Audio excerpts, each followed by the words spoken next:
What is good, my dudes? Welcome back to another video, and today I'm going to be talking about the HGCE Black Knight Squad. Calria. Well, sort of. What we're actually going to be talking about are these color correcting stickers. And, well, not just color correcting stickers on this kit in particular, but just color correcting stickers in general.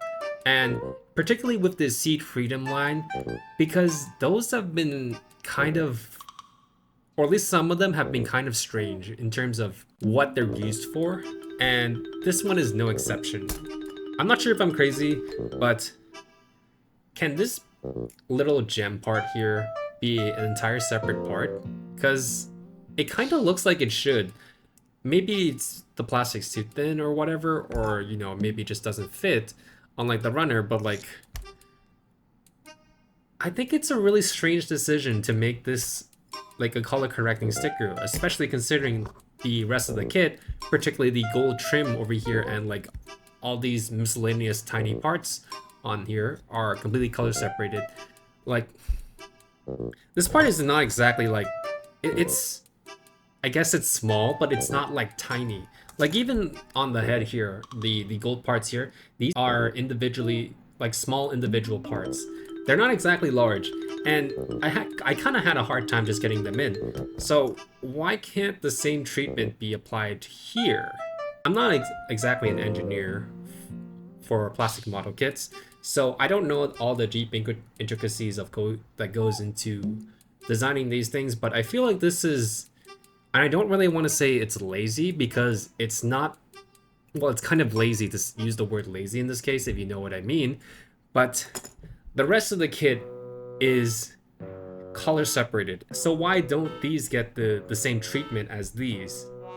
I don't know why. It's like, it's such a confusing, it's so confusing with this kit in particular, because like you kind of expect this to be completely color separated, and honestly, well, Bandai has been doing a really good job in terms of with the color separation for a lot of kits, especially the Witch from Mercury line, and suddenly it's just this. I don't think it's like saving that particularly that much money. I don't think this is a great point, to be honest. But wouldn't it be kind of reasonable to just have like an entire small runner with just the purple parts?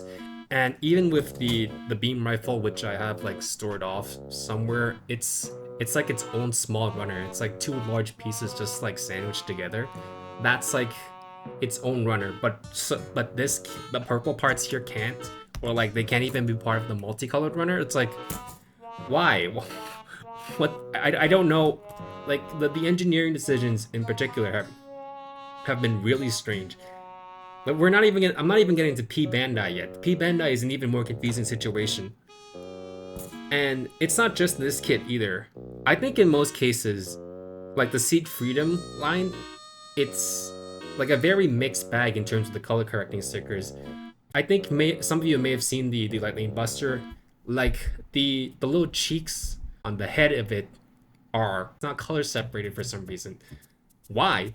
Even this cheek parts right here are smaller, and I think it's pretty reasonable to say, like, I think you could definitely make that a different part. And I don't have the Lightning Buster, and I haven't taken a look at the runners, so, but I think it's really strange why those aren't separate parts, while the rest of the kit is, as far as I know, completely color separated. I'm not sure if I want to say Bandai is lazy, because this is really well designed. They're not pulling any punches of this, especially with like the smaller parts on this kit as well. This is a really good kit, but why is this not color separated? It's so strange. I guess the point I'm trying to make here is that Bandai has been making some very strange decisions, and this is kind of like one of them, and I'm not sure what they're trying to do at this point, because they're just not consistent for some reason. Like, this is really good. The rest of the kit is really good.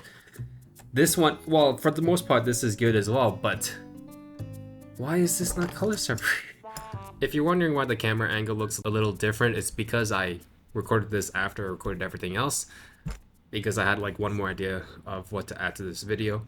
Now, for that one guy that's gonna say that, oh, these parts are very easy to paint, you're not wrong. These are very easy to paint, but, and I probably will do that, but the thing that I have a problem with is that we should be able to expect a certain level of quality from Bandai when it comes to their kits, especially considering that this is the quality they set for themselves since the Witch from Mercury line, and to maintain it throughout the entire kit.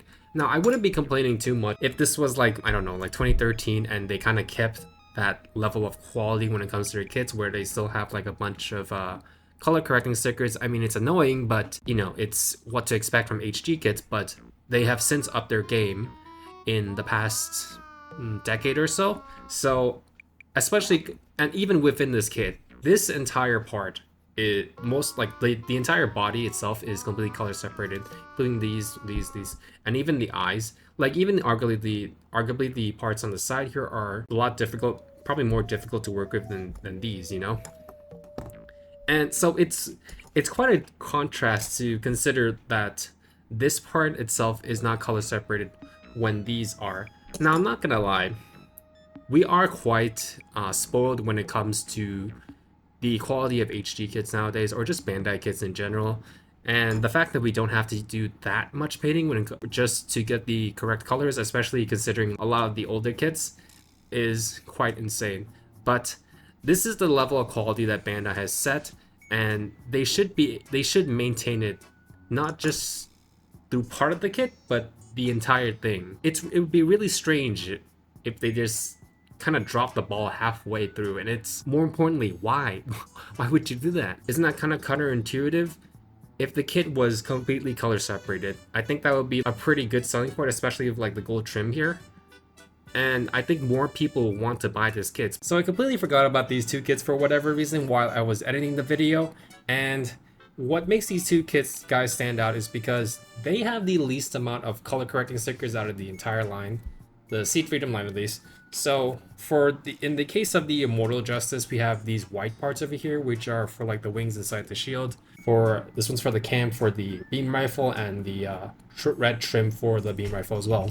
The trim itself is quite fair to have color correcting stickers because it's probably not going to be the easiest to get these on an HG kit, so I kind of understand that.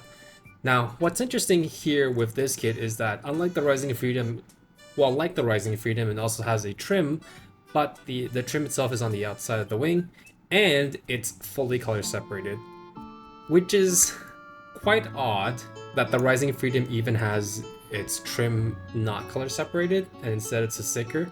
Now, to be fair, the Rising Freedom trim is on the inside of the wing, and so it's not exactly the easiest spot to get to, and this might have been a much doable alternative when compared to the Rising Freedom. But it is really strange that the Immortal Justice gets the trim treatment that's part separated, but the Rising Freedom doesn't. So in the case of the Gyan Strom and the Rising Freedom, would it have been possible for them to have color separated arts? I think it would have been possible, but I don't know how difficult it would be for Bandai to engineer those, so who knows. So it's still very strange that this one gets it, but those two don't. I don't know why at this point. And moving on, we also have the Infinite Justice. Now, it has a similar situation with the Immortal Justice with the weapons as well, and everything else are pretty much just eye-cams that are used on the kit. Pretty much completely color separated besides the beam rifle here. And also the trim situation, it's kind of understandable. So, I don't know what's going on at this point. It's great that these two kits have a lot of color separation, but I don't understand why these two get it, but the rest of the line doesn't. Anyway, that's about it. I haven't released a video in quite a while, like 2 months, so I really wanted to make like a video that's not gonna take a lot of time. This is like a more of a rambly video. If you do want to see more content like this, please let me know in the comments or just liking the video or whatever. I'll probably do these videos every now and again if I have something interesting to say. This is not the only video I'm gonna be making on the I'm gonna be making a separate review video for this kit, so look out for that. And yeah, that's pretty much it. And I'm back to making content, I think. Probably, who knows? I'm not gonna make any promises here. Let's just say maybe I'll be back. I'll probably make a video again, another video within a month this time, and not 2. I don't remember what they said. What did they say again?